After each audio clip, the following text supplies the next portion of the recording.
नमस्कार दोस्तों, welcome to my YouTube channel. आज मैं आप सभी लोगों के लिए जनरल साइंस में महत्वपूर्ण क्वेश्चन लेकर आए हूँ। देखिए दोस्तों, जनरल साइंस हर कंपटीशन की परीक्षाओं में पूछे जाते हैं और क्लास 10 और क्लास 12 के स्टूडेंट के लिए भी यह वीडियो बहुत ही महत्वपूर्ण है। देखिए दोस्तों, क्लास 10 के सब्जेक्ट बायोलॉजी में भी इसी प्रकार के क्वेश्चन बोर्ड एग्जाम की परीक्षा में पूछे जाते हैं। तो आप लोग हमारे इस वीडियो को ज़रूर देख लीजिए और अपने दोस्तों में भी शेयर कर लीजिए। तो देखिए दोस्तों, हमारा पहला क्वेश्चन है कि मानव शरीर की सबसे बड़ी ग्रंथि कौन सी है। मानव शरीर की सबसे बड़ी ग्रंथि कौन सी है। तो देखिए दोस्तों, मानव शरीर की सबसे बड़ी ग्रंथि यकृत ग्रंथि है। इसका राइट आंसर हो जाएगा यकृत। फिर हमारा अगला क्वेश्चन है कि इंसुलिन की कमी से उत्पन्न रोग कौन सा है। इंसुलिन की कमी से कौन सा रोग उत्पन्न होता है।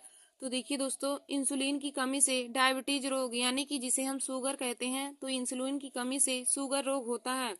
देखिए दोस्तों, जिस व्यक्ति के अंदर इंसुलिन की कमी होती है तो उसे डायबिटीज रोग यानी कि शुगर रोग हो जाता है। और शुगर को हम मधुमेह रोग भी कहते हैं। शुगर को डायबिटीज या शुगर या फिर मधुमेह रोग तीनों ही उसी का नाम है। डायबिटीज हम इंग्लिश में बोलते हैं और हिंदी में मधुमेह रोग और या फिर हम शुगर रोग कह सकते हैं। तो दोस्तों, इंसुलिन की कमी से उत्पन्न रोग हो जाएगा मधुमेह या डायबिटीज। फिर हमारा अगला क्वेश्चन है कि शरीर में गैसों का विनिमय किस अंग से होता है। शरीर में गैसों का विनिमय किस अंग से होता है। तो देखिए दोस्तों, शरीर में गैसों का विनिमय फेफड़ों से होता है। शरीर में गैसों का विनिमय फेफड़ों के द्वारा होता है। फिर हमारा अगला क्वेश्चन है कि वृक्क की कार्यात्मक इकाई क्या है। वृक्क की कार्यात्मक इकाई क्या है। तो देखिए दोस्तों, वृक्क की कार्यात्मक इकाई नेफ्रॉन है। वृक्क की कार्यात्मक इकाई नेफ्रॉन है। फिर हमारा अगला क्वेश्चन है कि सर्वदाता रक्त समूह है। सर्वदाता रक्त समूह है। तो देखिए दोस्तों, सर्वदाता रक्त समूह ओ को कहा जाता है। समूह ओ सर्वदाता रक्त समूह है। और यदि पूछे कि सर्वग्राही दाता समूह कौन सा है तो आप बताएंगे ए भी सर्वग्राही दाता समूह है। देखिए दोस्तों, सर्वदाता का मतलब है कि ओ सर्वदाता रक्त समूह हमारा ओ है। और सर्वदाता का मतलब होता है कि ओ ग्रुप वाला जो होता है व्यक्ति, जिस भी व्यक्ति के अंदर ओ ग्रुप का खून पाया जाएगा वह अपने खून को सभी को दे सकते हैं। ओ ग्रुप समूह का खून यह अपने खून सभी को दे सकता है। और सर्वग्राही का मतलब केवल वह सबसे ले सकता है लेकिन किसी को नहीं दे सकता है। जिस भी व्यक्ति के अंदर ए बी ग्रुप का खून रहेगा वह सबसे ले सकता है लेकिन अपना खून किसी को नहीं दे सकता है, सिर्फ ए बी ग्रुप वाले को ही दे सकता है। और लेकिन जो सर्वदाता रक्त समूह है वह सबको दे सकता है, अपना ए ग्रुप को, बी ग्रुप को, ए बी को और ओ ग्रुप वालों को भी। तो देखिए दोस्तों, यदि पूछे कि रक्त समूह कितने प्रकार के होते हैं तो आप बताएंगे रक्त समूह 4 प्रकार के होते हैं। रक्त समूह पूछे कितने प्रकार के होते हैं तो रक्त समूह 4 प्रकार के होते हैं, ए बी और ओ। ए समूह, बी समूह, ए बी समूह और ओ समूह 4 प्रकार के रक्त समूह होते हैं। और पूछे कि सर्वदाता रक्त समूह कौन सा है तो आप बताएंगे सर्वदाता रक्त समूह ओ समूह होता है। और यदि पूछे कि सर्वग्राही रक्त समूह कौन सा है तो दोस्तों सर्वग्राही रक्त समूह ए बी समूह होता है। ए बी समूह सर्वग्राही समूह होता है और सर्वदाता ओ समूह होता है। सर्वदाता का मतलब है कि यह सबको दे सकता है और सर्वग्राही का मतलब है सबसे ले सकता है लेकिन किसी को नहीं दे सकता है, केवल ए बी समूह वाले व्यक्तियों को ही ए बी समूह दे सकता है। फिर हमारा अगला क्वेश्चन है कि भोजन का पाचन कहाँ से शुरू होता है। भोजन का पाचन कहाँ से प्रारंभ होता है। तो देखिए दोस्तों, भोजन का पाचन मुख से प्रारंभ होता है। भोजन का पाचन कहाँ से प्रारंभ होता है तो भोजन का पाचन मुख से प्रारंभ होता है। फिर हमारा अगला क्वेश्चन है कि लार में पाई जाने वाली एंजाइम कौन सी होती है। लार में पाई जाने वाली एंजाइम कौन सी होती है। तो देखिए दोस्तों, लार में टाइलिन नामक एंजाइम पाई जाती है। लार में टाइलिन नामक एंजाइम पाई जाती है। और यदि पूछे कि दूध में कौन सी प्रोटीन पाई जाती है तो आप लोग बताएंगे दूध में केसीन नामक प्रोटीन पाई जाती है। लार में टाइलिन नामक एंजाइम पाई जाती है और दूध में केसीन नामक प्रोटीन पाया जाता है। यदि दोस्तों पूछे कि मनुष्य में लार ग्रंथियों की संख्या कितनी होती है तो आप बताएंगे 4 जोड़ी पाए जाते हैं। फिर हमारा अगला क्वेश्चन है कि शरीर का तापक्रम कहाँ से नियंत्रित होता है। शरीर का तापक्रम कहाँ से नियंत्रित होता है। तो देखिए दोस्तों, शरीर का तापक्रम हाइपोथैलेमस से नियंत्रित होता है। शरीर में तापक्रम का नियंत्रण कहाँ से होता है?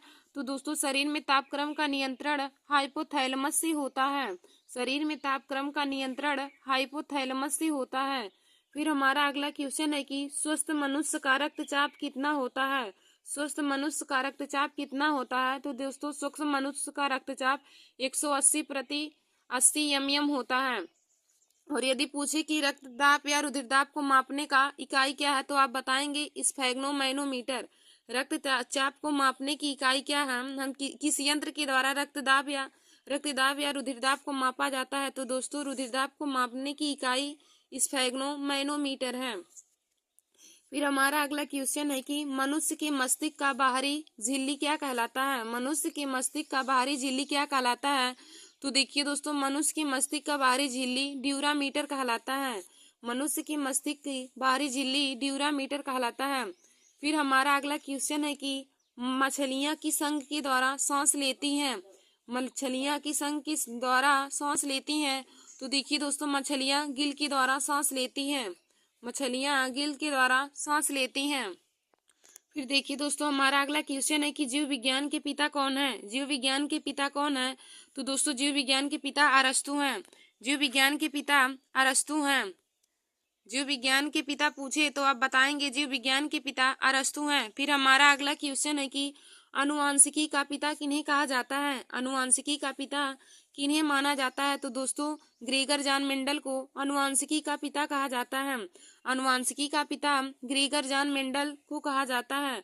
और दोस्तों, यदि पूछे कि मेंडल ने सबसे पहले उपयोग के लिए किस पौधे का उपयोग किया, तो आप बताएंगे मेंडल ने सबसे पहले उपयोग मटर के पौधे पर किया था। मेंडल ने अपना उपयोग सबसे पहले मटर के पौधे पर किया था। और यदि पूछे कि मटर का वैज्ञानिक नाम क्या होता है, तो आप बताएंगे पिजम सैटिवम मटर का वैज्ञानिक नाम होता है। और यदि पूछे कि आनुवांशिकता का परिभाषा लिखिए, तो देखिए दोस्तों, आनुवांशिकता का परिभाषा हो जाएगा कि पीढ़ी दर पीढ़ी माता पिता के लक्षणों का उनके बच्चों में आना ही आनुवांशिकता कहलाता है। पीढ़ी दर पीढ़ी माता पिता के लक्षणों का बच्चों में आना ही आनुवांशिकता कहलाता है। और पूछे कि आनुवांशिकता के पिता कौन है, तो आप बताएंगे आनुवांशिकता की जनक या आनुवांशिकता के पिता ग्रेगर जॉन मेंडल हैं। और पूछे कि ग्रेगर जॉन मेंडल ने सबसे पहले किस पौधे का प्रयोग किया, तो आप बताएंगे ग्रेगर जॉन मेंडल ने सबसे पहले मटर के पौधे पर प्रयोग किया था। और मटर का वैज्ञानिक नाम हो जाएगा पिजम सैटिवियम। फिर हमारा अगला क्वेश्चन है कि लड़का पैदा होता है जब गुणसूत्र कौन सा होता है?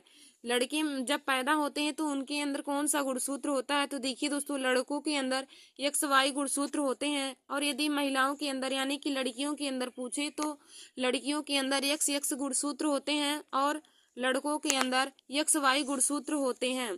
दोस्तों, यदि पूछे कि मनुष्य में कितने जोड़े गुणसूत्र पाए जाते हैं, मनुष्य में कितने जोड़ी गुणसूत्र पाए जाते हैं, तो आप बताएंगे कि मनुष्य में 23 जोड़ी गुणसूत्र पाए जाते हैं।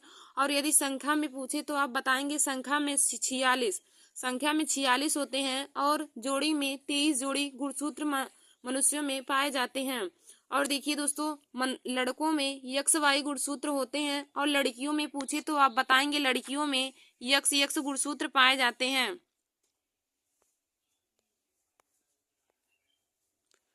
फिर देखिए दोस्तों, हमारा अगला क्वेश्चन है कि जीन का सर्वप्रथम प्रयोग किसने किया? जीन शब्द का प्रयोग सबसे पहले किसने किया? तो दोस्तों, डॉक्टर हरगोविंद खुराना ने सबसे पहले जीन का प्रयोग किया था। जीन का प्रयोग सर्वप्रथम किसने किया? तो आप बताएंगे हरगोविंद खुराना ने सबसे पहले जीन का प्रयोग किया था। फिर हमारा एक अगला क्वेश्चन है कि रक्त किस प्रकार का ऊतक है? रक्त किस प्रकार का ऊतक है? तो देखिए दोस्तों, रक्त एक तरल संयोजी ऊतक है। रक्त किस प्रकार का ऊतक है? तो आप बताएंगे रक्त एक तरल संयोजी ऊतक है। और यदि पूछे कि रक्त का पीएच मान कितना होता है, तो आप बताएंगे रक्त का पीएच मान 7.4 होता है। रक्त का पीएच मान 7.4 होता है। और रक्त किस प्रकार का ऊतक है? तो रक्त एक तरल संयोजी ऊतक है। और दोस्तों, यदि रक्त समूह पूछे कि रक्त समूह कितने प्रकार के होते हैं, तो आप बताएंगे रक्त समूह 4 प्रकार के होते हैं। Number A, number BB, number C AB समूह, number D O group, O समूह। तो देखिए दोस्तों, यदि पूछे कि सर्वदाता रक्त समूह कौन सा होता है तो आप बताएंगे ओ सर्वदाता रक्त समूह है। और यदि पूछे कि सर्वग्राही रक्त समूह कौन सा है तो आप बताएंगे ए बी सर्वग्राही रक्त समूह है और ओ सर्वदाता रक्त समूह है। फिर हमारा अगला क्वेश्चन है कि हीमोग्लोबिन में पाया जाता है। हीमोग्लोबिन में पाया जाता है तो देखिए दोस्तों, हीमोग्लोबिन में आरबीसी पाया जाता है, यानी कि लाल रुधिर कणिका, रेड ब्लड सर्कुलेशन। आरबीसी का फुल फॉर्म हो जाएगा रेड ब्लड सर्कुलेशन, यानी कि लाल रुधिर कणिकाएं हीमोग्लोबिन में पाए जाती हैं। फिर हमारा अगला क्वेश्चन है कि किस ग्रंथि को मास्टर ग्रंथि कहते हैं। किस ग्रंथि को मास्टर ग्रंथि कहते हैं तो देखिए दोस्तों, प्यूटरिड ग्रंथि को मास्टर ग्रंथि भी कहते हैं। प्यूटरिड ग्रंथि को मास्टर ग्रंथि कहते हैं। फिर हमारा अगला क्वेश्चन है कि मानव शरीर में हड्डियों की संख्या कुल कितनी होती है। मानव शरीर में कुल हड्डियों की संख्या कितनी होती है तो देखिए दोस्तों, मानव शरीर में कुल हड्डियों की संख्या 206 होती है। मानव शरीर में हड्डियों की संख्या 206 होती है। और देखिए दोस्तों, अगला आगे हमारा है मात्रक। यहाँ पे हमने कुछ मात्रक भी आप लोगों को बताएंगे। तो देखिए दोस्तों, बल का मात्रक क्या होता है तो बल का मात्रक न्यूटन होता है। बल का मात्रक न्यूटन होता है। कार्य का मात्रक जूल होता है। चाल का मात्रक मीटर प्रति सेकेंड होता है। चाल या वेग का मात्रक पूछे तो आप दोनों का मात्रक, चाल और वेग दोनों का मात्रक मीटर प्रति सेकेंड होता है। फिर हमारा अगला है दूरी का मात्रक। तो देखिए दोस्तों, दूरी का मात्रक मीटर होता है। फिर हमारा अगला क्वेश्चन है कि समय का मात्रक। तो देखिए दोस्तों, समय का मात्रक सेकेंड होता है। समय का मात्रक सेकेंड होता है। फिर हमारा अगला है वेग का मात्रक। तो देखिए दोस्तों, हमने ऊपर आप लोगों को बताया, वेग या चाल का मात्रक पूछे तो दोनों का मात्रक मीटर प्रति सेकेंड होता है। वेग या चाल दोनों का मात्रक मीटर प्रति सेकेंड हो जाएगा। फिर हमारा अगला क्वेश्चन है कि त्वरण का मात्रक। तो देखिए दोस्तों, त्वरण का मात्रक मीटर प्रति सेकेंड स्क्वायर होता है। त्वरण का मात्रक मीटर प्रति सेकेंड स्क्वायर होता है। फिर हमारा अगला क्वेश्चन है कि विस्थापन का मात्रक। तो देखिए दोस्तों, विस्थापन का मात्रक मीटर होता है। विस्थापन या दूरी का मात्रक पूछे तो दोनों का मात्रक मीटर होता है। फिर हमारा अगला क्वेश्चन है कि ऊर्जा का मात्रक। तो देखिए दोस्तों, ऊर्जा का मात्रक जूल होता है। ऊर्जा का मात्रक जूल होता है। और यदि उष्मा का मात्रक पूछे तो आप बताएंगे उष्मा का मात्रक कैलोरी होता है। ऊर्जा का मात्रक जूल होता है और उष्मा का मात्रक कैलोरी होता है। देखिए दोस्तों, यदि ऊर्जा की परिभाषा पूछे तो आप बताएंगे कार्य करने की क्षमता को ही ऊर्जा कहते हैं। कार्य करने की क्षमता को ही ऊर्जा कहते हैं।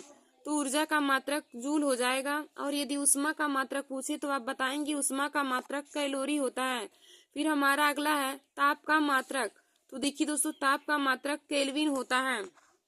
धन्यवाद दोस्तों, ऐसे हमारे वीडियो को देखने के लिए और जीके के महत्वपूर्ण क्वेश्चन को पाने के लिए और जनरल साइंस के भी आप सभी लोग हमारे YouTube channel Nancy success classes को सब्सक्राइब कर लीजिए।